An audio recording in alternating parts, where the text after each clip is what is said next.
This is DJ. And this is Ish. And this is Season 6 of Pero Let Me Tell You.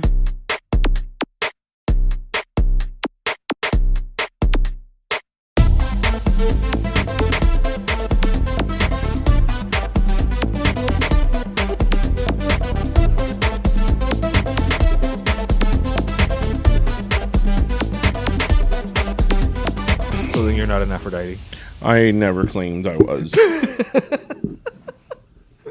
I think you could. I think, you enjoy the occasional toga. It's not in my ambition to do so. Who needs ambition to wear a toga? The last time I wore a toga... Was what, 8th grade? No, because that costume was also recycled. My toga costume for 8th grade was also recycled. I think I was a toga 1 year that I worked. No, I know. 1 year when I worked at ADP during college. You whipped it out again? Yes. So, are we recording? We are recording. Well, everybody, Welcome now to that Toga we're Talk. talking Toga Talk Yes. on Pero Let Me Tell You. How is everybody? Welcome to episode 271. Yes. Look at that. You got it right. Viste, me Look acordé at bien. that. You're learning. 271. You're learning. Pero Let Me Tell You. Yes, you said last week, we're 29 episodes away from... Ya, lo que falta no es nada. But that will be 2024. The thought of 2024 even existing. You know what, though? If we have a party for 300? we should have it catered by Ping Pong Pollo. Well, I know the guy. Yeah, we could get a good price. Yeah, we can definitely get a deal. That's not even funny.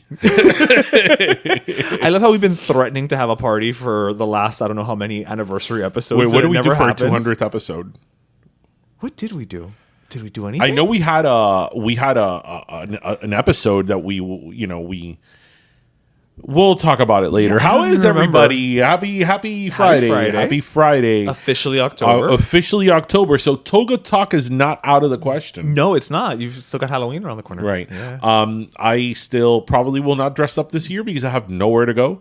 But Yeah, pero primos, you've let us down. We asked Yes, you for we Halloween asked. party invites. We asked. And not a one of you. I mean, well, there's still time. There's still time. No, las invitaciones se tienen que... You have to plan costumes. I mean, listen, you invite us to your Halloween party and we'll cover it here on Pero Let Me Tell You. What more could you want? I mean, You know what? We'll even bring some kawi lemon lime. we'll bring some kawi lemon lime. We're not bringing Ping Pong Pollo because that day I'm not frying. No, nobody wants to fry in a toga. And if I go dressed as the weekend doesn't fry. Not chicken. What do you think Abel fries? Like the drugs. No. You know? He's past those days and I miss it. okay. I miss it. He's a straight and narrow weekend. Not straight and narrow, but I told you this the other day when I was playing one of his like really explicit songs, or nah. I mean, listeners, if you're not familiar with or nah by The Weeknd, it's from his first few years out.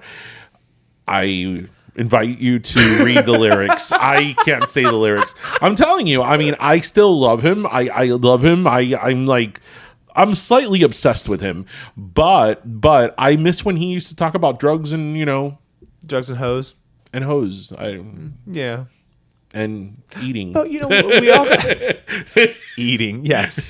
Those songs about buffets he used to do. Yes. Like, now he talks about like metaphorical things. Like, Well, we all gotta grow up a little. we do, but I guess. miss that raunchy because this stuff was raunchy without sounding raunchy. I beg to differ. Right, but his song, I like raunchy. His early music is like very like sexual, but it wasn't explicit insofar that it didn't really use that many bad words. Oh, got it. Okay. right, okay. sort of like It was poetic. Sort of like Janet Jackson, "All for You." Got a nice package, all right. Think I'm gonna have to ride it tonight, but Yeah. it's so like It's all so the girls bubblegum at the pop, party, yeah. look at the party. Yeah. I remember when that song came out. I'm like, "It's all for you," and then I'm like, "Wait, did anybody stop to read the lyrics?" They did, and they kept going. Yeah. They kept going. Who were we Yeah. talking to the other day? Who was it that we were making the comparison on how like we were talking about how so many people now have a problem with like Bad Bunny.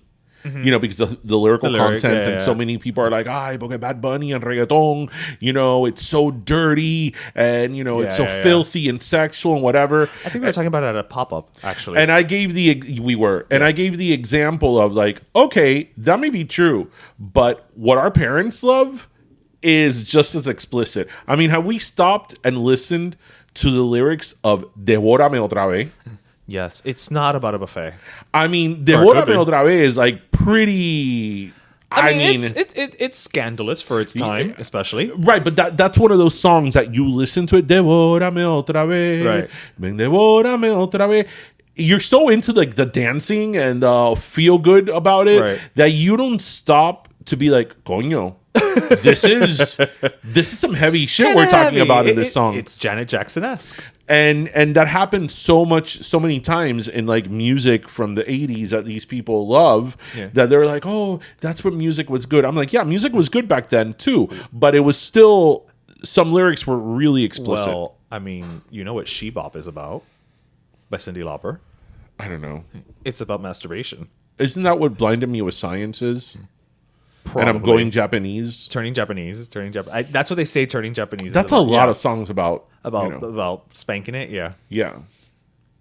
That's sort of Well, it makes sense. It was during the AIDS time. esta otra Britney song. Touching Because my I hand? just discovered. That's right. That's a good song. That actually is a good song. Very good That's a song. good song. That's a Yeah. good song. But yeah, I mean, these songs that our parents used to listen to in the 80s and all that, I mean, the sexual content in those songs were like crazy. So again, don't come and tell me that what Bad Bunny and a lot of other people, specifically in reggaeton, is like this has never been done before, because they are just as raunchy as. I think it's just that they're being a little more explicit about it. I will never forget. This is one of the things that, like, you remember how my grandmother's attitude was. My grandmother was like very ratabla, as we say. Yes. That one time, this was years ago. We were like in high school. I had in the dining room table, I had left some CDs out, and I had left Talia's CD in Ecstasies. Okay. And when she was reading the back, she was reading the name of the songs. Merotizas. She's like, Merotizas, en éxtasis. She's like, mira la podrición que esta gente están cantando. And it's so funny because when you read the song titles alone, it sounds more explicit than what it really is. I mean, it's freaking Thalia. Like, yeah, she's only so explicit. Even now. Only so explicit? Yeah, it's like even now she's only so explicit. Yeah, so yeah. I mean, whatever. Sing, dance, be happy, say explicit things, In that order? In whatever order you want. Okay. That's fair. In whatever order you want. That's fair. She bop. They bop, we bop, they bop, and I bop. That's what the bop is. Whatever. That's what it's about. I was never really into Cyndi Lauper. Really? That doesn't take away anything from her. No, I know. I actually like. But I know you genuinely dig her as a songwriter. I like Change of Heart. Because is that a remake? For a change of heart. No, I don't think that's a remake. I like True Colors. I think the lyrics of True Colors are really nice. I'm just tired of it. But I just felt that it was sung so many times in the late 80s by children's chorus, including my school. And then it was taken up again by American Idol. Yes. And then I forgot what ride in Epcot was sponsored the pavilion by Kodak. Yes. That it was like they would play True Colors over and over again while you were waiting in the queue, in line. I'm British. Well, you were British for a minute there, yeah. Excuse me, I'm going to go to the loo. Did you spell True Colors with a U in it? But I mean, good for her. I mean, look, I'm really happy that she got her eczema under control. I mean, that's all we can ask for. And she's I guess she's an icon. An icon, yeah. She is. So good for her. But girls, they want to have fun, just annoys me. Really? It does. It's so cute and fun. I mean, but that song to me is a perfect song to point to when you want to point to a song that made an artist famous, but I don't think is what they should be known for. Yeah. Right? And girls, they want to have fun. When that song came out, we were really small. Oh my God, we were like 4 or 5. Really, we were little kids. And I remember that video was everywhere. Like the little heads of the little when they're balls. Doing the thing. Yes. Yeah. And it was everywhere. So I think about it nostalgically, like it has a place in your heart, but I don't like the song. Right. But that's what I mean. Like that's one of those songs that, like, again, Cyndi Lauper, knowing her entire catalog of the other things she's written, Time After Time, True Colors, it's kind of like, that's what made her most famous, but that's not what we should look to as what we remember her for at the end of the day. Well, I mean, tell that to Madonna, who she's 65 and people still call her the material girl. You know, I mean, worse things to be called a girl at 65. You know, one of the few things I will say in terms of like kids nowadays, with things going viral and memes and all that stuff, right, is that for whatever reason, because of a meme, Tears for Fears is having a moment with everybody. Everybody wants to rule the world, and Tristan loves that song. Really, and it's so funny because a couple of weeks ago I was singing it because I do love that song and it's in my playlist, and he corrected me on a lyric. Really, and I'm like, really, little boy? But was he right? He actually was. I'm like, really, little boy? You are going to correct me on everybody 30 years later. I would love to go see Tears for Fears in concert. Well, if they ever go in concert, I will go with you, but we know Jose will not. He will not, and that's okay. That's okay. He went to go see Lana Del Rey. Lana Del Rey. Yes. He didn't come back suicidal. So that is nice. A happy time. I just don't get it. I don't get it. I give her her talent. I have one of her albums. I give her her talent. I have one of her albums. But and there are songs of hers that I really like. With that said, I can't imagine a concert. Yeah. Unless she has a lot of album cuts that I don't know that are just grooving. They're bops. As the kids say, they're bops. I don't even think they're a buh. No, much less a bop. No, not a thing. You showed me some videos of the concert. You know who needs to come back? So all these white no, at this point they're not middle aged. At this point, yeah, they're retired. These advanced age white women can lose their shit for is Michael Bolton. Oh yeah, you remember how big Michael Bolton was in the early 90s? And then he cut his hair, and like Samson, he lost all his powers. Like these white women used to go crazy for Michael Bolton. And I mean, granted, he has a great voice. Yeah. He has a great voice. But Michael Bolton always looked like somebody who tried out for Beauty and the Beast and just didn't make it. So he was the understudy for Michael Crawford in Phantom or something. Yeah, I don't know. I don't even know who was cast in Beauty and the Beast. Actually, no, I'm thinking of that 90s show with Ron Perlman. With and Linda from the Terminator. The Terminator, yeah. Oh my God. Linda Hamilton? Yes. I was like, I know people are yelling at their radio right now. I don't know why I remember that show. And for some reason, I used to watch that show like Saturday at 1 o'clock. I feel it was like right before Renegade. With Lorenzo Lamas. Okay, we got to stop talking about Saturday. This. Lorenzo Lamas and Linda Hamilton. About this because like that's a Saturday. You have to be of a certain age to remember. That's all this a Saturday. Stuff. And then you remember during that time. I mean, listeners, you have to be of a certain age. Yeah, for sure. To remember this. What was the naughty show that you would watch at night? Silk Stockings. Silk Stockings. I don't remember. It's on Sling TV now, and I watch it. don't remember a single episode nor a single person that was on that show. But I know about the show. I remember Rob Estes only because he was then on Melrose Place, and I was like, "Oh, it's the guy from Silk Stockings." Right. He moved up in the ladder. Right. He went from cable to network. Right. Silk Stockings was on cable. It was on USA. Really? Silk Stockings. Okay. Why do I? These are the things that occupy my head instead of algebra. Silk Stockings started on CBS as a late night show. Mm-hmm. It was this like crime time after prime time block where they would change and do different shows. Did that air after Studs? I think so. Well, wait, no, Studs was on 33. Studs was on 33. So it started off as that, and then that entire block got canceled, and Silk Stockings moved to USA Network. Mm-hmm. Can we talk about it? And I think you got to be over the age of 35 to understand this conversation. Are we really going to talk about Studs? Right. No, not Studs. But like the early 90s, like all this programming that used to be at late night. Like the first run late night syndication. Yes, like the Brian Allen show, Byron Allen is still doing things. No, I know. He owns like half of Atlanta. He's like a billionaire. So good for him. He owns the half Tyler Perry doesn't own. But like, yeah. But like all this stuff that they used to air, along with the infomercials. Oh, I miss infomercials. I miss infomercials too. I really do. Yeah. There was a whole sub-celebrity culture to infomercials that nobody will ever understand unless you're there. I miss Ron Popeil and his inventions. What was it, Chef Nancy? The blonde one? Yeah. Well, she wasn't a chef. Well, but wasn't that her? That was her. It was Nancy. That was her name. It was Nancy. Oh, that was chef. No, Nancy. Nancy is one of her most famous moments, and it was the blonde lady who did all the infomercials in the 90s, people. If you see a picture of her, you'll know who she is. I loved when Ron Popeil, who was the inventor in the 90s, I used to have all this stuff that used to come out. The dehydrator. The dehydrator, the Ron Popeil dehydrator, the Ron Popeil roaster. But my favorite was the spray on hair. Oh, that was him? Yes. Oh, and she was on it. She was on it.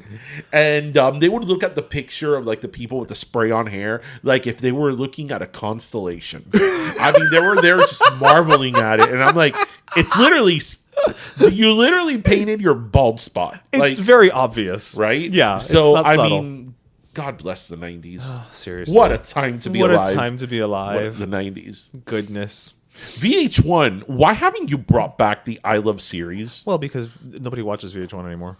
Okay, I think people would watch for that. That, if they bring it back, they probably put it on Paramount Plus. Whatever they put it on, you need to bring it back, VH1. I love the 2000s. It doesn't have, no. No. I love the OOs. I don't know. I love the yachts. I love the tens. It doesn't have the same ring. You have to have the double syllable. I love the 80s. I love the 90s. Strike back. Yeah, it's got to have two syllables. You know what was so funny? That, like, I mean, it's our age group, though. I feel that the ones that were popular were the I love the 90s and I love the 80s. The I love the 60s and 70s were not as popular. No. 70s, depending on which one you caught. Yeah. Like what year. Like if you caught 78, 79. Yeah, yes. because it was closer to the 80s. Right, but if you caught 70, Yeah. Yeah. I mean, here comes the Partridge Family. And it's like, okay. yeah, but then you get depressed. Right. Here comes the Brady Bunch. And it's like, oh, God. They're going to talk to the cast again. And, you know.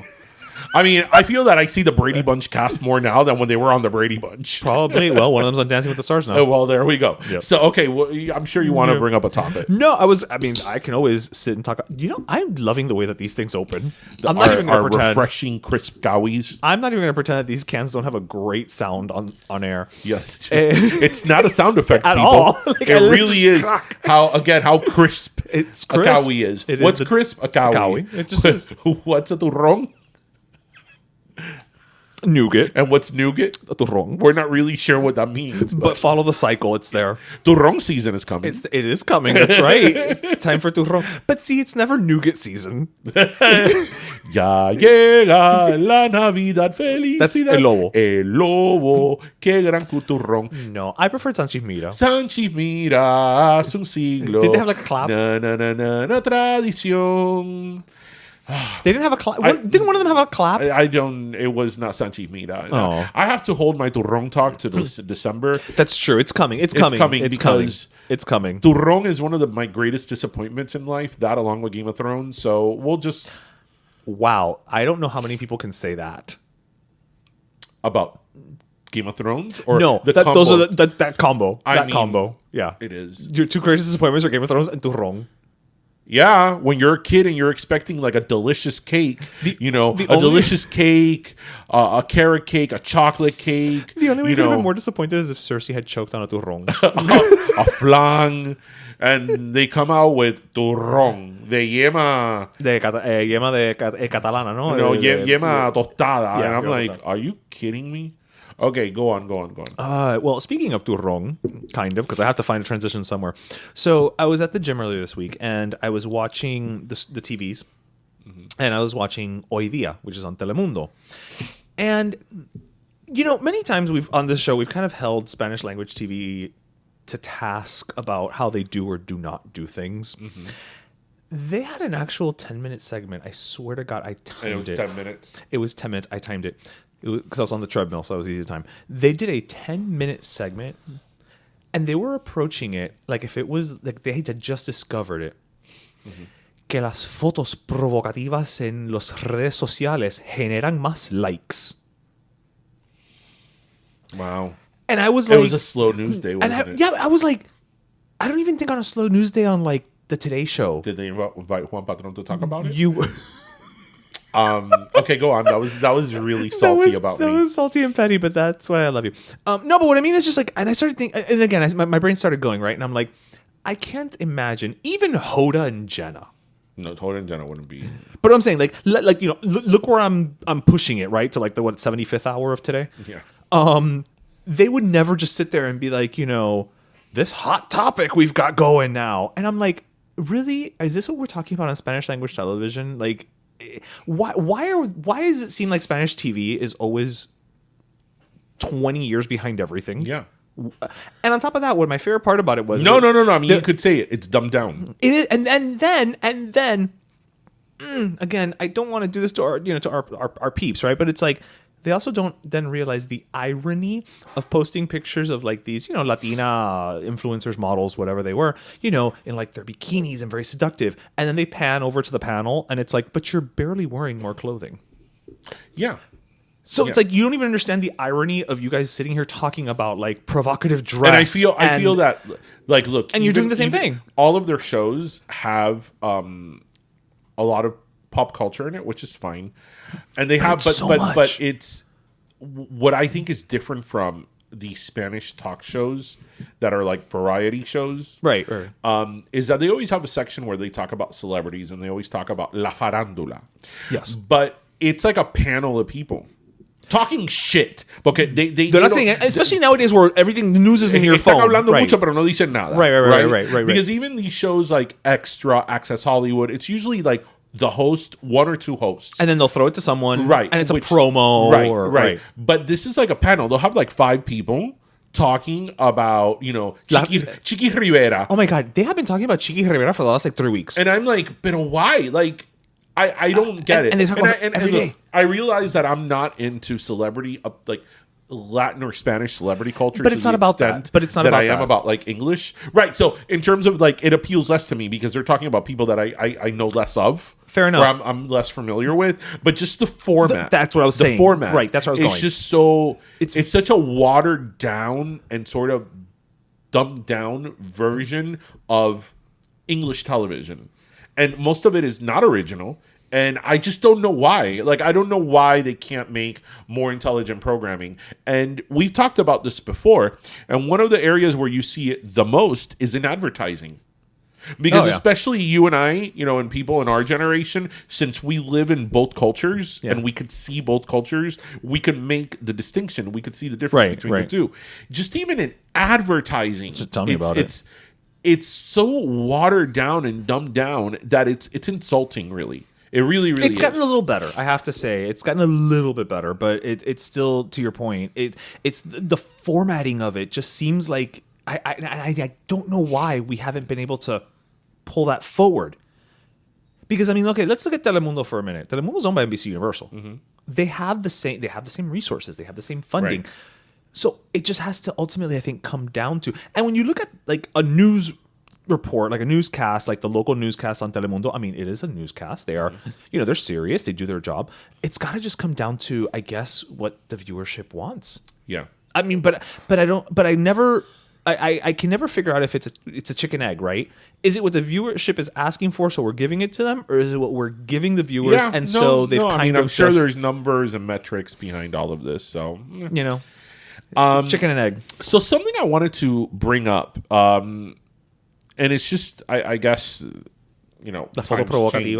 times change. So, I think I spoke here a couple of weeks ago or last month that I was lucky enough to go to see Beyonce in the Renaissance tour. Yes. And, I absolutely... Look at you with the name dropping. Like you're on The View. I absolutely... I'm Anna Navarro. I know Anna Navarro would be like, no, because, I got on a plane with Beyonce and Jay-Z, and then, we flew to New Orleans. And I made me Sad Blue Ivy. Yeah. Anyway, but we love you, Anna Navarro, like we really do. But anyway, I love going to concerts. I've been to a lot of concerts, and I've seen all types of genre, almost all types of genre. I've never seen a country act, and they'll probably stay that way. Nope. That's not true. Who did I see that was country? Dolly Parton. That is true. But Dolly Parton... But it's Dolly Parton. Country. It's Dolly Parton. You check the box. But you know what? You're right. You're right. I got to give myself more credit. But, Dolly Parton is America's greatest treasure. Yeah. You're not going to go see country artists. You're going to see Dolly Parton. You're going to go marvel at our country's greatest contribution to pop culture. Greatest contribution, I think, to the world. That's true. That's Dolly true. Parton. That's anyway, I'm saying it here, recorded, just like you and I used to say that the world was going to stop when Celia Cruz died, and it did. I mean, I hope Dolly Parton lives a long life, that she gets to the triple digits. But when that day comes, I think Congress should pass a national day of mourning. I am totally not kidding. Well, it will be for us, if nothing else. No. It will be. It will be, because Dolly Parton is somebody that's loved by everybody. Yeah. Like, it surpasses everything. Yeah, white people love her, black people love her, Latin people love her. Left, right, conservative, straight, gay, in between. Everybody freaking. I think it's a requirement. That's true. I think it's a requirement to have a driver's license. You must love Dolly Parton. The only things that are sure in this life is death, taxes, and love of Dolly Parton. I mean, how can I would love to meet somebody who doesn't like Dolly Parton, not to shame them, to be like, okay, I need to understand. Right. Explain it to me. Why you don't like her. Like somebody who actively dislikes her. Not doesn't think about her. That's one thing. Okay, ella también, like, I've never heard of anybody saying that, she was like a bitch or difficult to deal with or whatever. Right. Because I feel that somebody that's that big, you would have heard for this long, you would have already heard that, well, Dolly Parton is very difficult. Yeah, and her people are just very whatever. Yeah. But you've never heard of her. So Dolly Parton, national treasure. She deserves a monument whenever she leaves. And it's the only country music concert you've been to. But anyway, back to what I was saying. So I've been fortunate enough to go to a lot of concerts, and I've been going to concerts since I was like 12. I mean, I saw U2 in 1992 at the Zoo TV tour. Like, I was really young, and I've been going to them for a long time. Yep. And, I was reading an article this week about, specifically about, now that I mentioned U2, I was reading an article this week about the Sphere in Las Vegas that just opened. And for you listeners who haven't heard about this or don't know about this, so they opened up literally a Sphere in Las Vegas. It's this enormous circle, like a dome, a circle that has like 250 million LEDs. And it's beautiful. It's incredible. And inside, it literally gives you a 360 view, like the screen. And it's incredible, like the visuals that you get inside. And the seating was designed in a way that no seat has an obstructed view. Like, it's one of those things it's an experience. Right. But this article was talking about how she went to go see this show, the person who wrote it. U2 inaugurated it, right? Yeah, they're doing a small residency in there. How she went to go see it, and she loves U2, and she didn't like it because she said that it's so overwhelming that even an act like U2 and with music that is so iconic gets lost in that huge show. Really? And I mentioned also the Renaissance Tour, not only the Renaissance Tour because that's the most recent concert that I've been to, but I think about all the other concerts and tours of like the last 10, 15, even 20 years, that the stages just keep getting bigger and bigger, and the visuals spectacle. And the LEDs and the lighting and all that, which I love. I'm not going to say I love. But do you think there's something to be said of like a singer or a band that just goes and has a simple stage setup and it's like, here I am, I'm going to sing, this is my band, let's go. Like Lana Del Rey. That was basically. Do you think that now when you go, the spectacle is even bigger than the artist? Because, like, for example, Beyonce. Beyonce is a good example of somebody. She's like what is it? A triple threat? Triple threat. She could dance, she could sing, well, and also act, right? Yeah. So that's not what I meant. She is an amazing performer, one of the greatest performers of all time, definitely one of the best of our generation. Beyonce doesn't need all this bells and whistles to put on a hell of a show. But yeah, she does because, the Renaissance Tour was like an enormous, like multimedia, like, it probably has its own app. Production. But, she is somebody, she has pure talent. She doesn't need all that. But of course, she does have all that because that is the standard now when you're a major recording artist and you go on tour. So my whole question is, do you think that it's just keeps getting bigger and bigger and like the music and like the essence of the artist gets lost? Because I feel that now you go more, you go at least at minimum just as much to see the visuals and the stage than to see the actual artist perform. I think there's several factors here. There's several things. So number one, I think it depends on the artist. For instance, I went to see Duran Duran a couple months back. It was a very simple setup. It was, the band, there was the screen behind them with the visuals, but it was a very simple setup. When I go see a band like Duran Duran, or when I went to see Aerosmith years ago at the amphitheater, I don't need the bells and whistles, right? Because there's a certain expectation that it's like I'm there to see the band.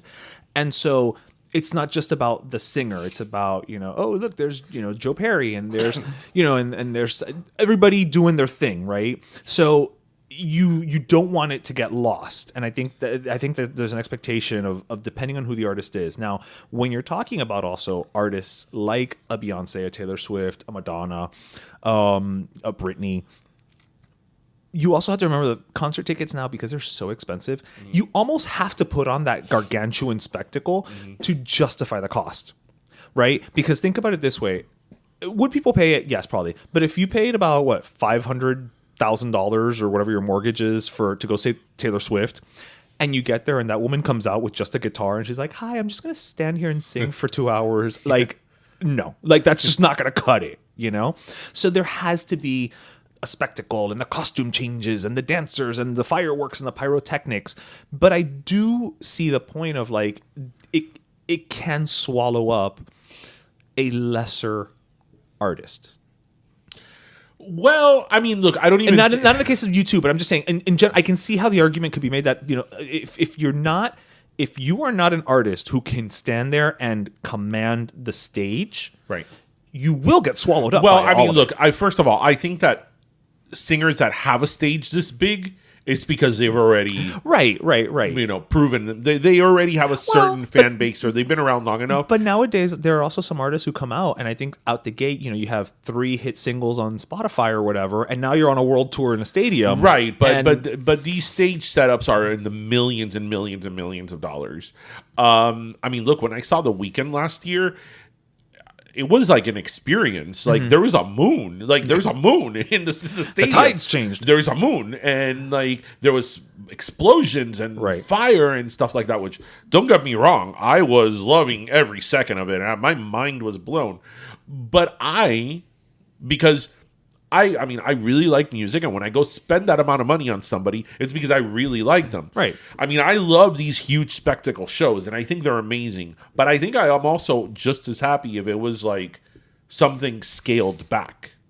But again, I think it depends. Like, okay, if you were to go see Madonna, which we're going to go see next year, and actually, a perfect example of that is, I think, the Madame X tour. Mm-hmm. To me, the Madame X tour was a scaled back show because it was a smaller venue. So obviously she had to do something smaller. It didn't feel like a Madonna show to me. And I don't know if that's because she set the bar. I think that she was trying to do something different though. And it was theaters. But it felt small. I mean, it was small, but you know what I'm saying? Like, it didn't feel like I was getting the full Ciccone. Yeah. Like, I really like what Adele's doing in Las Vegas. I mean, it's her and her band, and that's perfect. I mean, and Adele can pull that off, right? But again, when I go to see an Adele or a Barbra Streisand, I don't expect a huge spectacle because that's not the music that they're giving me. No. I understand what you're saying. That there's some artists like if I was to go see Sade and she had fireworks and baton twirlers. I understand. I understand that some artists are more singers and interpreters, and others are like the whole show. Right, but the show just keeps getting bigger. I mean, I'm not complaining. I like the big show. But I understand where they're coming from. But I like the big show, but I mean, it's a lot. I mean, listen, I went to the Pop Mart tour for U2. They came out of a rotating Disco Lemon. As one does. That sort of blew my mind. Pero mira, in a couple of weeks, you reach out to Eddie. He's going to go to the U2 show at the Sphere, and you ask him if he thought it was too much.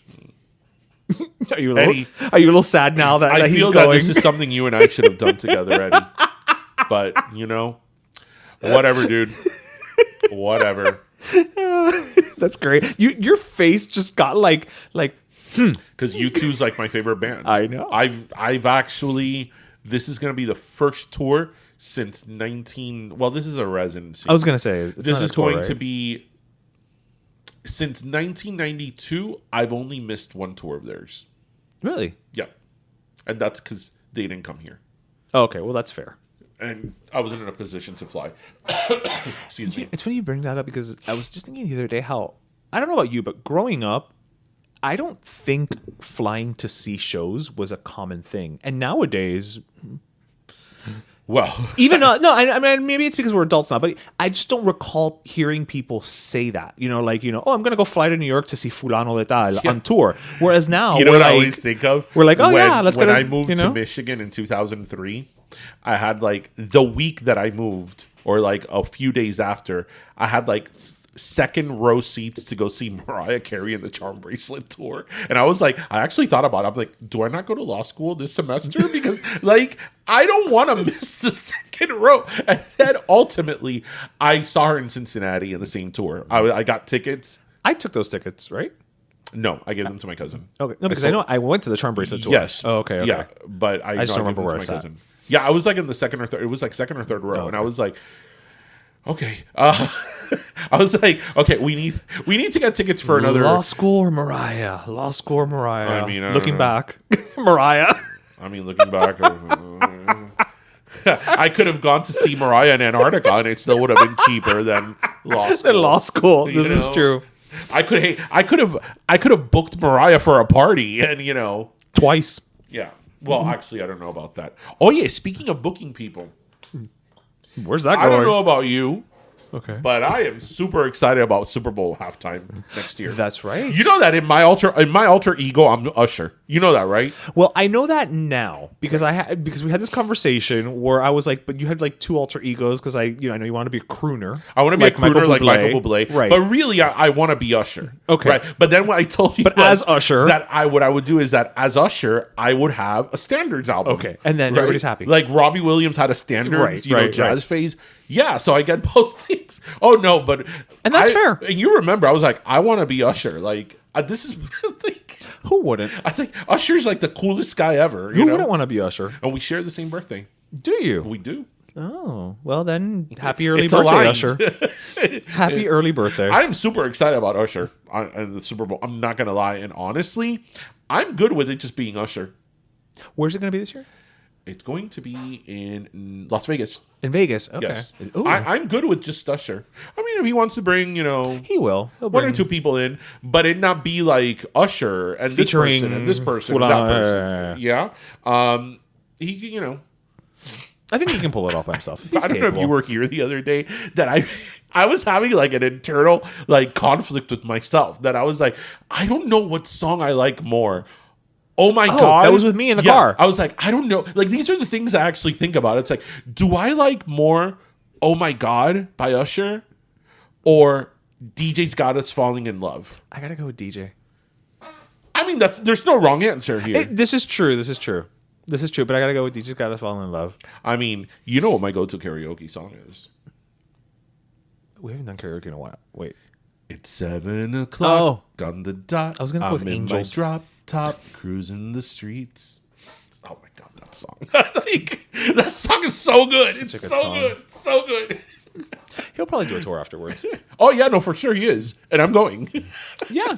I'll go. And you know what? I'll be like, take this, Gen Zers. Usher kicks ass. Usher is of our time. Very squarely. Yes. Yes. There's no He's our age. He's of our time, Yeah. and he kicks ass and he's headlining the Super Bowl. And he You know shares your what? birthday. So you know what? Go get that, Olivia Rodrigo fans. I find her songs so dull. Ay, la melancolía. I think it's because I'm not like a melancholic teenager. You know what? When she came out with that record, The Driver's License? which I actually think that song is good. I actually think that song can't is good. take teen And melodrama it's like not that. to take I away can't. from her talent or anything like that. And you know what? She's a songwriter, which I give her a lot of credit for. But I remember when that song came out, they were comparing her to Alanis Morissette, and I'm like, no. I was like, no. She's not angry enough. This is not Jagged Little Pill. No, like no. seriously. No, she's angry in a different way. If Yeah. she's angry, I can't tell. No, and that's not to say that Driver's License or whatever was a bad song. No, but again, I that song came out. Yeah, I was too old to deal with. And again, she's of that age. She shouldn't be writing about Right. other things. You know. No, again, I think the song is good, but it's just not. It's not my jam. But You Ought to Know Good. I don't know about that I don't know. because that's. Are people still going to be singing "Driver's License" at karaoke in 15 years? I mean, don't know. even Beyonce redid "You Ought to Know" That's right. in her "I Am" tour. I was there. That's right.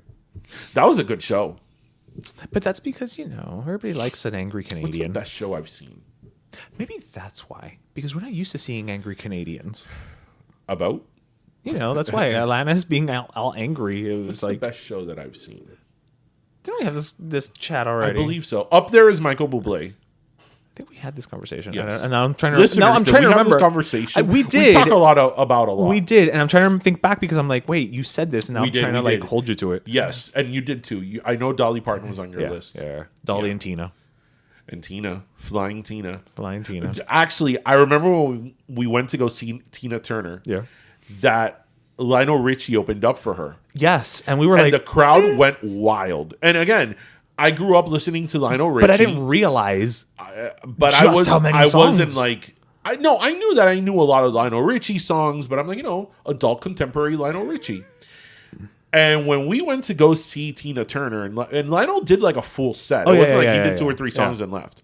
I remember telling him, like, look at all these middle-aged white people going nuts. Like, for Lionel Richie. I mean, good for them. Good all for night them. long. But, I mean, they wanted to dance on the ceiling. They may have. They may have. They may have borrowed the Flying Tina contraption and just danced on the ceiling. We don't know what happened after we left. I remember that show. There's a moment she gets on, like, this lever or whatever. She starts flying. I'm like, look, oh my God, Tina Turner is the flying. Flying Tina. What a loss, really. I know. What a loss. I do And she was miss still youngish. She was in her was early in her 80s. 80s, yeah. But what a loss, because she really, nobody like her. Nobody like her. Talent, grace, style, all of it. I feel that Proud Mary, like, nobody needs to do that song. No. I mean, everybody will do it, but not officially. But you know Do what, it at though? tributes, do it at award shows. I feel that, like, even as a tribute, no, don't do it. Because Proud Mary was so uniquely hers. Nobody could do it like she did. Nobody. And whoever does it is going to be imitating her. Not yes, because honoring at this her. point you do the moves, you do the Right, Yeah, they'll be yeah. imitating her, not Right. honoring her. Yeah. Because I think there's a way that you could honor someone and pay tribute to someone with a performance that's influenced by someone. But the iconography is so much, yeah. But Proud Mary is so, like, you can't perform Proud Mary in any other way other than the way that she did it. Yeah, the little dancing I mean, you and just can't. everything. Yeah, and they're yeah. nice, easy. Like, Yeah. you have to transition to the Yeah, you got to do rough, it nice you and know, rough. Yeah, right. There's no other way you could do it, and if you do it that way, yeah, you'll be imitating her. you are. You're just kind of imitating her. For some reason, I find funny how the Brits say when somebody's lip syncing, they don't say lip sync, they say they're mimicking. Oh, the mimicking. Yes. Okay. Yeah. So Haciendo mímica. yeah. So So I actually came across an article which I thought would be perfect to talk about on our show. un artículo. Well, mostly because it kind of ties into something I think we've talked about many a time. So have you ever heard? Baby, let me love you down. I think we're gonna say the 90th degree. There's so. So many have you ever heard ways of- to love? Sorry, I'm still thinking of Usher. I see that. Yeah. So we're 'Cause gonna. baby tonight. DJ's got us the falling in love. DJ's got, and then of course, yeah is like the ultimate, yeah. the ultimate, Yeah. bop. Yeah. But no. So okay. So have you heard of Sarah Lockwood? Why do I want to say I have? Is she like some author? Not quite. She's a 26-year-old content creator and life coach. And she has come up with something that she talked about on TikTok recently, and it's called the "What About Me" effect. Oh Have you heard about any of this? no. Okay. So What About by Janet Jackson is a great song, though. It's about domestic abuse. right, this is not about that. Okay. This is not about that. No. So what she's saying is that it basically combines individualistic culture with being chronically online. And the "what about me" effect is when someone sees something that doesn't really pertain to them or they can't relate to, and they find a way to make it about them or try to seek out certain accommodations for their very nuanced, personalized situation instead of recognizing that maybe they're just not the target audience for that thing. So the example she gives is there was this I think I do that, but go ahead. there's this video out there that's like it's a video about bean soup, sopa de frijol. The girl literally made bean soup, talking about how it has very high iron because she's on her period, and so this is what I do and blah blah. And the girl then started getting comments on the video like, well, what should I do if I don't like beans? Well, how do I make this without beans? Can I substitute the beans? Yo, yeah. And I thought of you because when I saw this, I was like, okay, finally we have a name for it, right? The "What About Me" effect, because it ties back to Tell our listeners what I do, what I send you all the time. It ties back to all of these food videos, and it's not just about food, but specifically in your case, these food videos where somebody's like, "Oh, I'm gonna make this delicious grilled cheese," right? And they'll just make a grilled cheese and they'll put some butter on it, and somebody will reply and be like, "But what if I'm lactose intolerant?" Oh, but you know what? That's the wrong cheese. You know what? You're using butter. And do you know how many people out there can't afford butter? Oh, I see that you're using the vegan butter. It's like, but it's not about you. I remember when I first. So I just love that this had the name. I remember when I first talked to you about this months ago. Yeah, on here we talked about because I watch. It's probably, I would say, about 50% of everything I watch on social media is food related, like recipes, people cooking and stuff. You got to stay on trend. And I had told you about how there's so much hate in recipe sections and videos, and you don't really look at them. I don't think about right? it, right? You don't look at them, so you wouldn't know. But that a really big part of TikTok and Reels, Instagram Reels, and all that is recipe videos. Yeah, well, that's a very good, that absolutely big percentage of it. And there's so much hate in the comment section, just so much hate, and I'm like, these are recipes. These are people cooking. Yeah, how much fault can you find? There's this girl who cooks, she has recipe videos. She's Latina. She, I wouldn't say that she does predominantly Latin food. She just does all types of food. But when she is cutting her stuff and cooking and all that, you could tell she's sitting down. Okay. Right? You don't see her sitting down because like the table or the counter is set high, right. But you could tell she's sitting down. Okay. You have to see people's comments. Like, why are you sitting down? Like, why? Why can't you stand up? Oh, sitting down, you can't cut in the right angle. Why are you so lazy? That's why you're overweight. And I'm like, oh my God, maybe she just wants to sit the fuck down. Like, why do you care that she is sitting down? Like, why do you care? Wow. And I always send you, and that exists in all. For everything, yes. For everything. Of course. But I send you food stuff because, like, what is more, benign than a recipe? Than a freaking recipe. Yeah. And it's the worst. So that's why I always send them to you and I tell you, read the comments. They're asinine. They're terrible. It's not even if you have nothing nice to say, don't say anything at all. It's just like, again, it's not about you. It has nothing to do with you. Like another example that she gave here is this lady on, I think it was on X or whatever. I'm going to read you this person's exact post. My husband and I wake up every morning and bring our coffee out to our garden and sit and talk for hours. Every morning. It never gets old, and we never run out of things to talk to. Love him so much. Now, you or I might read that and just be like, whatever. You're kind of you're being over sentimental or whatever. But we'd go on with our lives, right? Nope. Remember, keep scrolling. Don't be a troll. Just scroll. Don't be trolling. Just keep scrolling. Yeah. No. Who has time to sit and talk for hours every day? Must be nice. This is cute and all, but did you think of all the people who wake up to work grueling hours, wake up on the streets alone, or with chronic back pain before posting this? You should be mindful next time before bragging about your picture-perfect life. You might upset someone. It's like, it's not about you. Mm-hmm. And that's what this whole thing is. It's the what about me effect, right? Not only is it the what about me effect, but as we have found out through our Instagram here, better let me tell you, many times we post things and people will go and criticize it who don't even follow us. Right. So it's like they're seeking us out. Yes. It's an assumption of the risk. Right. As a legal comment. It's an assumption of the risk. You came to my page to bitch. For content to bitch. Yeah. You don't even follow us. Right. So clearly you're somebody who wakes up every morning and is like, let me look up my favorite hashtag to go be a bitch. Yeah.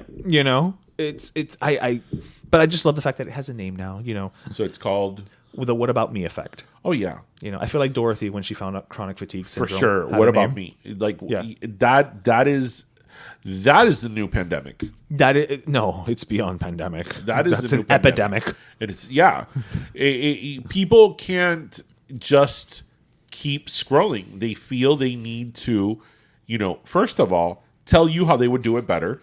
Right. Then tell you that you're wrong. And then tell you that you're a horrible human being for doing doing whatever it is you want to do in your life. Doing, right. And it doesn't matter benign. Yeah. Look, I remember that there is this girl who's an influencer who here in Miami. She's a tour guide. I won't even say her name because she got a lot of crap for this, but I'll just leave it like that. And she has a page here in Miami. She's local. That it's about like Miami history and stuff like that. It's a very positive, pretty page. Like very uplifting. Educational. It's educational. We follow her, and you know she posts very positive things. A few years ago, she posted a picture of her where she was dressed as Pocahontas, the Disney Pocahontas. Okay, so the character, not The character. I mean, Yeah. that's a fine line, but The character. Okay. Yeah, it was like it was a Disney Pocahontas a whatever. costume, huh? And she posted that, and this girl even explained. I think she's Colombian, but she even explained that she is part indigenous. Okay, right. okay, so her and she roots. was even able to like pinpoint like the name of the tribe and all that. So it wasn't like an Ancestry.com. She knew her heritage. Okay, right. okay. That's not why she posted this, but I know that it came up when she was defending herself. She took down her Instagram. And I actually reached out to her. I didn't know what was going on. Right. I reached out to her.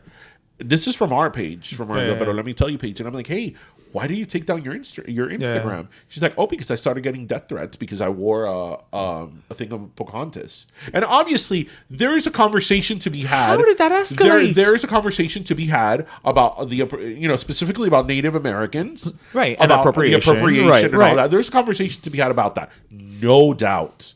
No doubt. Right? But is that really the forum where you want to have it with a Louise. girl who, to her credit, is part indigenous? Right. So let's knows start her there. heritage. Right. You know, she was just wearing a Pocahontas costume. Right. Is that really the way you want to go with that? Like, really? She started getting death threats. Over a Disney costume. Right. And I even told her, I bet you most people that were giving you death threats were not Native American. She's like, of course not. Of course not. Right?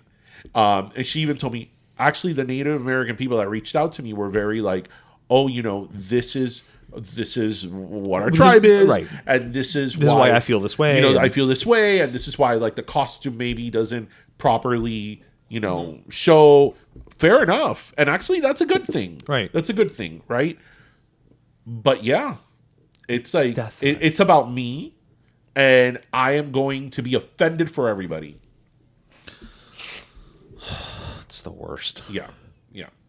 Absolute worst. Well, I mean, look, to a certain extent, that's something that we went through today. Today, actually, we on Fake Friday, we on Only in Date, which again, you know, last week we talked about Only in Date, and we said how much we love the page. You know, we do. We love the content on Only in Date, but the comment section Can get dicey. You know, there was something that I actually commented about this week on Only in Date about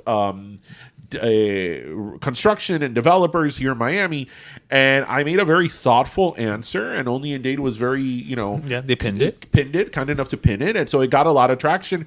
And I would say about 95% of everybody commenting were positive comments. Even the people that necessarily didn't agree with my take We're thoughtful. were very respectful. Right. You know, there was no craziness, but of course, you had We can't have nice you had things. lo rompegrupo. Right, You know, right. the somebody who called me anti-capitalist, and some other person was like Democrat, and I'm like, why would you do that? Like, why would you? 'Cause it's make not about this that. Political when this is, first of all, it's not political. not. My It's about somebody's response had nothing to do with politics. It was about somebody choosing not to sell their family home because Right. they were offered millions of dollars by a developer, and he chose not to.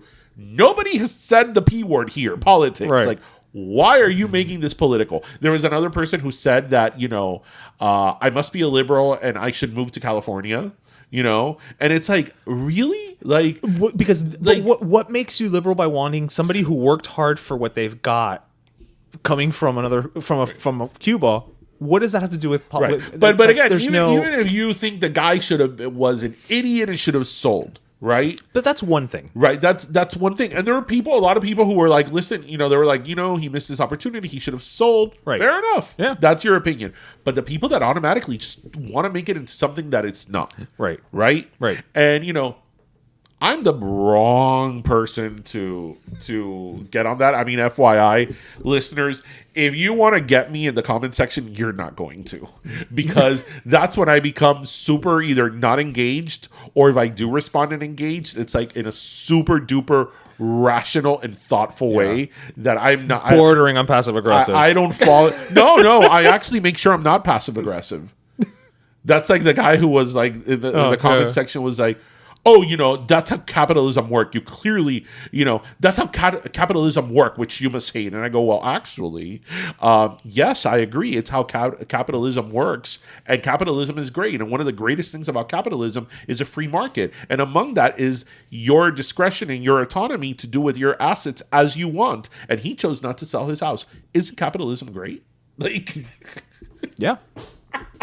It's like he didn't think he was going to get that answer. But that's the thing is most people, and not everyone, but I guess most people, who troll or feel that they have to be heard. I have an opinion, capital O.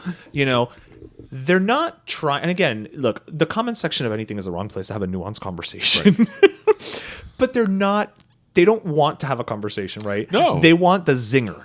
They want the burn. Yeah. And so when you everybody's an expert and everybody does research, right? As they see fit. Like all these people must have gone. They don't know I'm LA. One of my favorite. Is this the Mariah one? No, was a person who actually used to follow us when we first started our Instagram. For Pero, let me tell you, and she was a huge Trumper, which that's her thing. That's fine. And one day she posted something about presidential pardons, right? And what she was trying to say was that Trump had only, at that point he was still president. He had only pardoned a handful of people, and how Obama he was only in his second year or something. Yeah, he was. He was still in his presidency. How Obama had pardoned I don't know how many hundreds of people, and Bush and Clinton and all that. And she got some meme, because of course people make their opinions on memes, on political memes, that had, I don't know, from Reagan all the way through Obama, all the presidential pardons they did, right? And she was sort of criticizing the presidential pardons. She's like, look at Trump, he's only had a handful, because he keeps it real. And I responded, and it wasn't even you were just using math. It wasn't even I don't like Donald Trump. Yeah, Trumper. Right. It was just simply I was explaining to her, hey, listen, the reason why he only has a handful of presidential pardons is because historically presidential pardons are given at the very, very, very end of the presidency, like the last week of the presidency. Right. Historically, and the longer you've been president, historically, that is how it is. So when the president is leaving office, literally leaving office, they already know who the next president is going to be. The inauguration is a week away. The president starts giving presidential pardons. So to say that him or anybody who would have been president at that time, whether 2 it was years a Democrat in, or a Republican, whomever, to say and compare their presidential pardons to that of other presidents who have already ended their terms is not necessarily fair, because he hasn't needed to give pardons yet, or usually historically the term's not over when they give. And I remember, and obviously I articulated that in a very, thoughtful and rational way. And she was like, yeah, but he still has given less. And I'm like, right. But again, I'm explaining to you that historically, numbers-wise, presidential pardons are given at the very end of a presidency. Yeah, but she kept on yeah, but he has given less. And, the other presidents are corrupt. And I'm like, again, that's because he's still in office. Right. You can't have this conversation until the term is over. Now, once his presidential term is over and he's given pardons, then you could say, hey, he only gave X amount of pardons compared to these guys. Right. That could be a potential valid argument. But at this time, it's not a ripe argument, right? Right. No entendía. And then the problem is, that was one of the few times that I've engaged with somebody, on that, because you know that I don't engage. Right. I'm like, boo, you be you. The whole world is watching. You go on with your bad self and your Google, legal education and your political meme theory. That's just math. Yeah. That's not politics. That's math. Yeah. And if you can't do that, then God bless. Did you hear who got finally who Justice got caught up with this week? Tupac. Dwayne Davis was arrested for the murder of Tupac. I believe he was already arraigned. They caught Tupac's murderer, and NSYNC is doing all the rounds of publicity. I think we time traveled. Yeah. So, I mean, that's crazy. Yeah. That's crazy to me because this is not someone that they didn't even know existed. Yeah, no, he's kind of been going around bragging about it. He had been in the crosshairs for a very long time. He had actually been brought in, I think, some years back. Yeah. And he spoke about it and all that. He always said he was there. That he was there. He was in the white Cadillac. Right. You know how the whole Tupac thing happened, right? They had just seen the Mike Tyson fight. Oh, yes. And they were in Las Vegas Boulevard, and he was in a BMW, I believe. I know this case way too well. He was in a BMW with, who was driving? Suge. I love that I just use the first name, like him and I hang out. Suge Knight from like Suge Knight has any use for a white boy from Miami, like from me. Death Row, and Death Row. I'll probably say Murder Inc. Death Row. A white Cadillac pulls up, and like these women started flirting with him. Yeah. And then pop. And there went Tupac.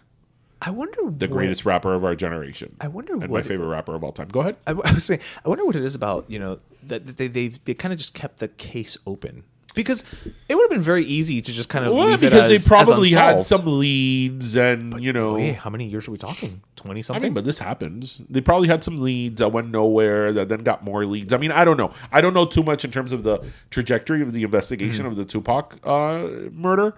But yeah, that was a crazy time. And then, I think his murder was in October, September, and then Biggie in March of 97. Like, that was crazy. Yeah. That was crazy. Oh, Biggie.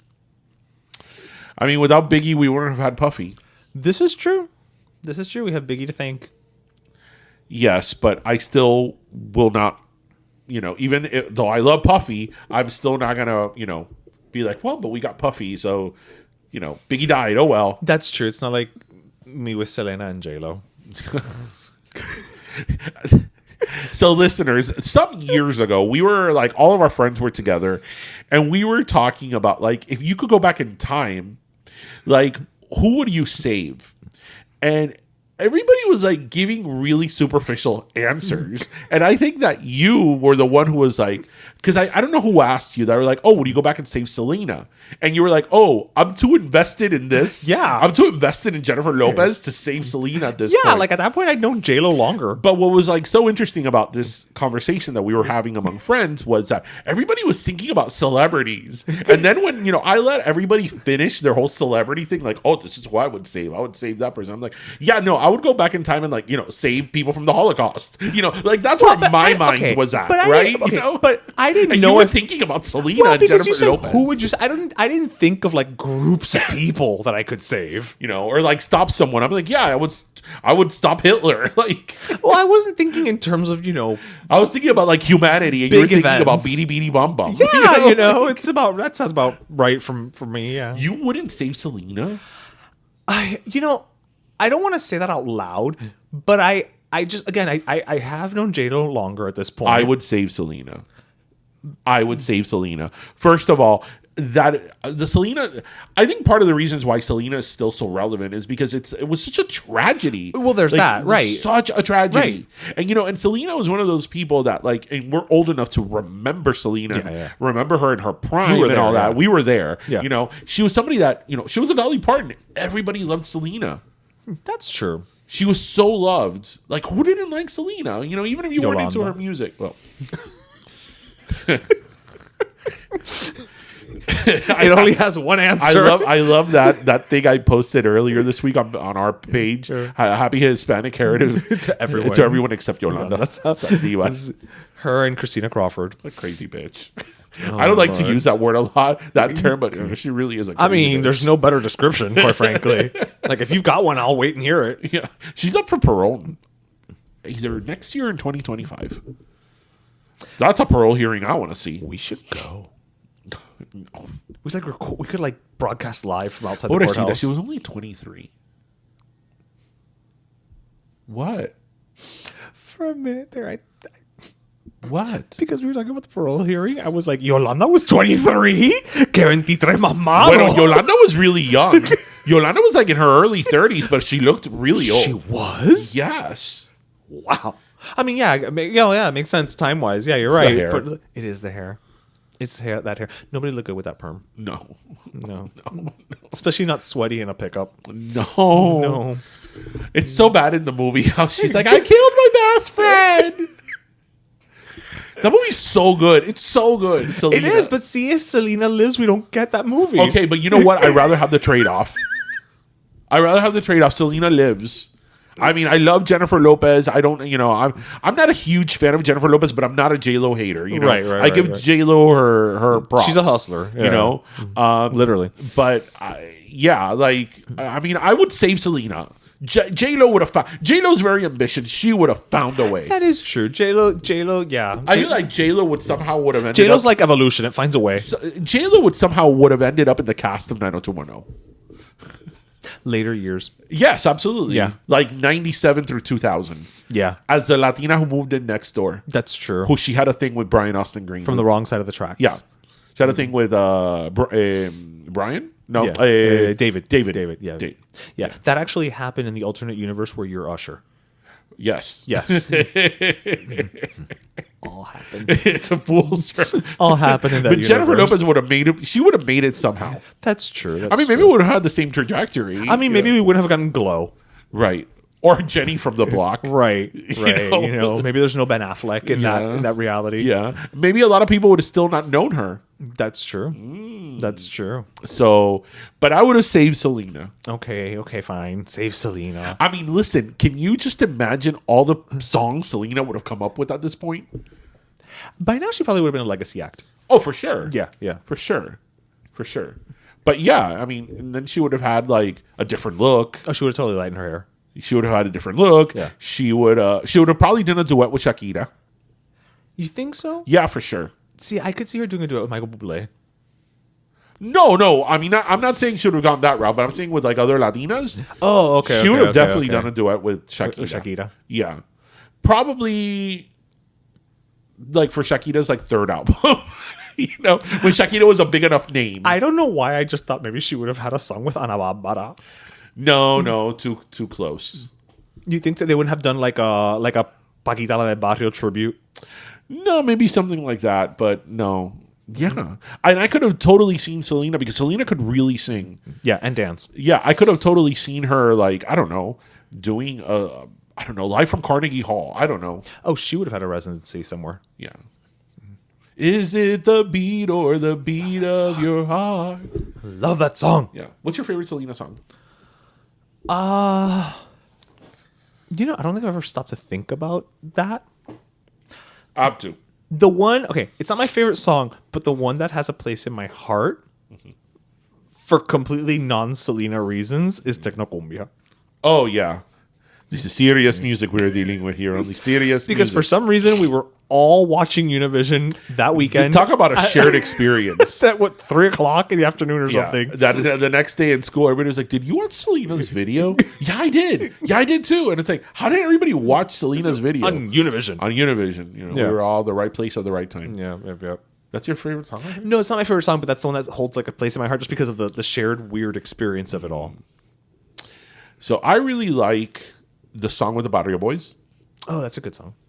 Donde quiera que estés. Recuerda. Yeah. And I love Si Una Vez. That is a good song. That's a good song. It's a masterfully done kiss-off song. Yeah. Yeah. Si una vez dije que te amaba, hoy más recuerdo. Yeah. So, and hey, I hate disco, but I listened to her disco medley. The disco medley is great. Yeah. It's great. On the radio. I just hate that they break it up. What do you mean? On the movie? soundtrack.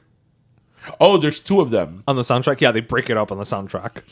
They do. Yeah, it does an outro, and then you get like one or two songs, and then it does an intro back in. Do you like Toro Relajo? I like saying Toro Relajo. Toro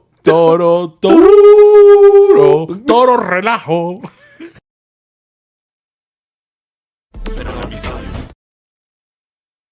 Oye, mi gente, us caribeños know we need to stay refreshed cuando hay tremendo calor. Bueno, Kawi Lemon Lime Soda's got you. Since 1948, this crisp and refreshing soda has been helping us beat the heat. Kawi Lemon Lime is like the taste of sunshine sparkling off the clear blue waters of Cuba. Okay, bueno, for Miami. Y con zero aftertaste, the tart, sweet, bubbly Kawi Lemon Lime is perfect for quenching your thirst. Así que what are you waiting for? Find the authentically Cuban taste of Kawi Lemon Lime Soda in stores now.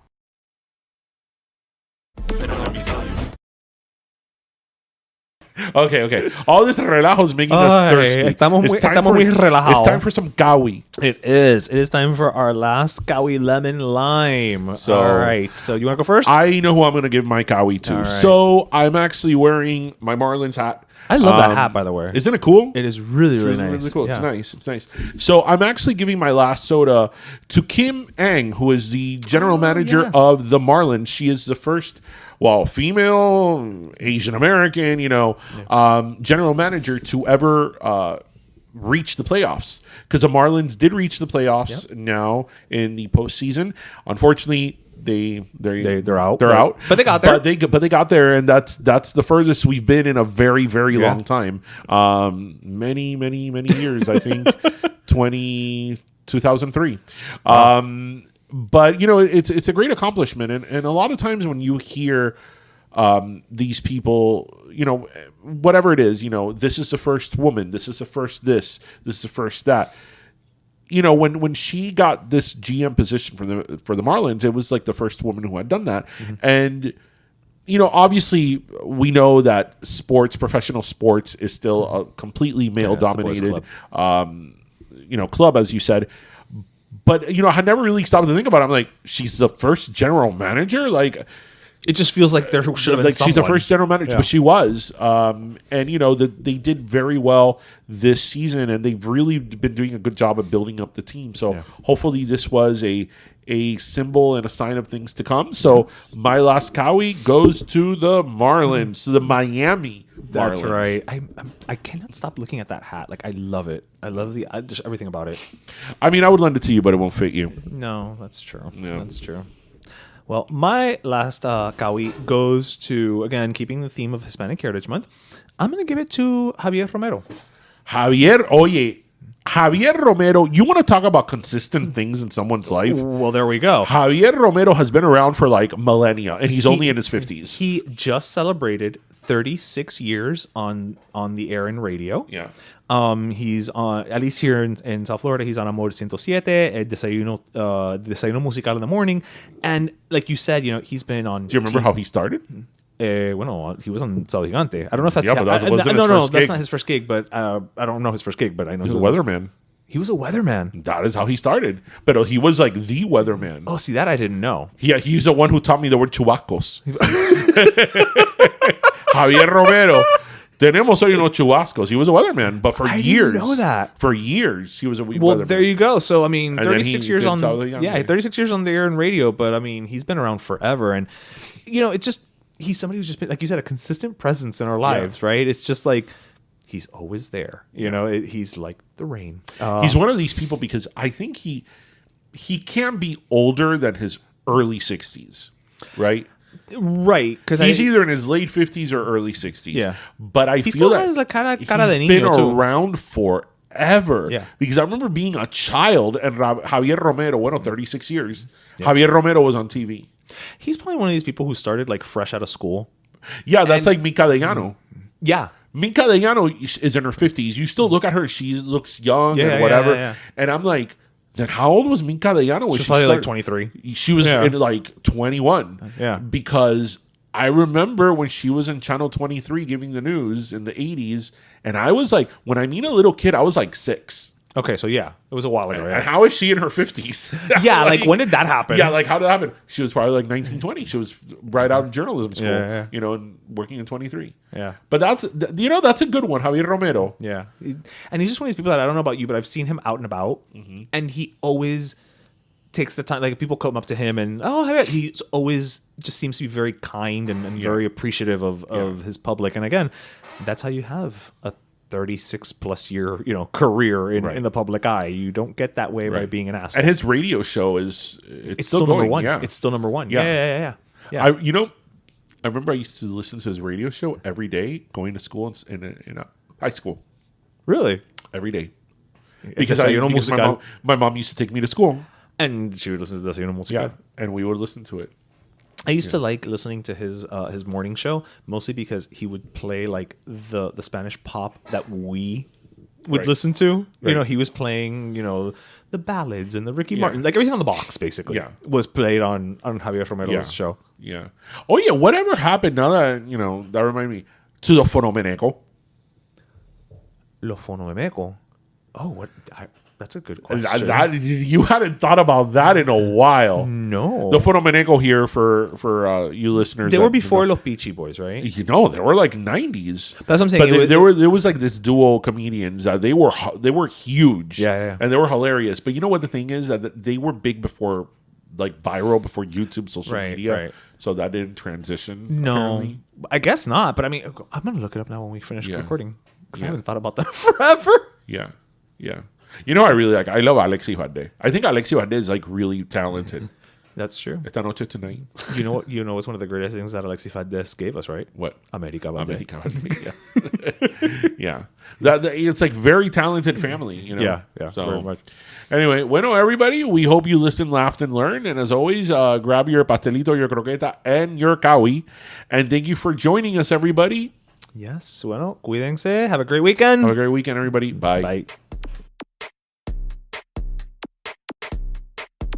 Pero Let Me Tell You is co-hosted by Darian Borges and Ismaeliano, produced by Ismaeliano, and our theme, Pero Let Me Tell You Freestyle, is composed by Michael Angelo Lomlaplex, the official gay guy. And don't forget to subscribe and leave us a review on iTunes.